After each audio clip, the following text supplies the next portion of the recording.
So, Storm, let's start off by talking about how cool and fresh this film and this story idea is. Can you just talk about that a little bit? Yes.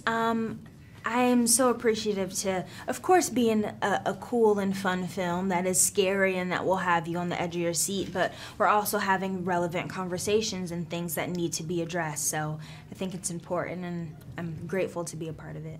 Well, let's talk about the relevancy. Like, it's a really relevant yet really modern take on this classic monster movie. Can you just expand on that a bit more? Yes. Well, The Invisible Man is a huge universal monster movie that people have loved for so many years, but I don't think we try to alter it in any way, but just reinvent it to where there's a woman at the center of the film who has been emotionally, physically, and she's endured all of the abuse that you can imagine, but she realizes that at this moment in time she is weak, but that she could also be strong and really step outside of herself to save her own life, and I feel like that's beautiful. Yeah, it really is. And the story is told so incredibly well with so much tension. So I feel like it's horror, but it's also a really wild psychological thriller. So can you touch on those two? Yes, it is like a psychological thriller. I think it's a mix of a psychological thriller and a horror, and it is definitely a genre piece, but what attracted me the most was that it does have those messages. So I haven't seen it yet, but I hear that it's very scary and very great, and I can't wait to be on the edge of my seat and be scared, but also come out of the theater, the premiere, and feel touched by it and inspired by it.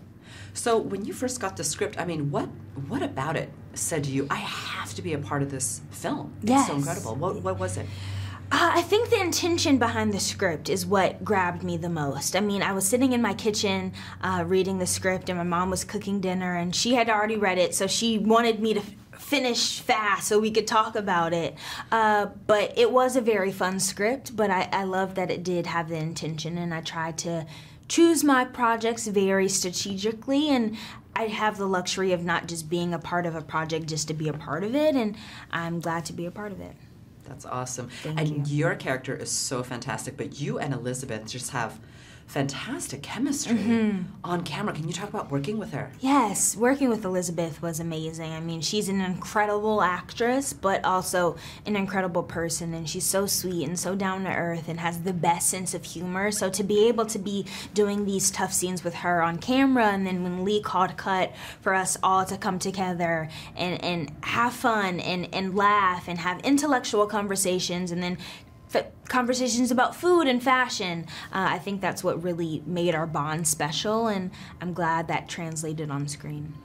And I'm sure that this movie, you know, it had its challenges with all of the stunts and all of the night work and this and that. Yes. But were you surprised by how much fun you had shooting a horror and psychological thriller? Yes, I was super surprised about how much fun we had, because like when you're filming a scary movie or a psychological thriller, I think people expect you to be walking on eggshells, but I think the bonds that I mentioned before that we created made the set and the environment super duper comfortable. So we'd be in distress one minute and then be laughing the next. So I think it was a good balance of both.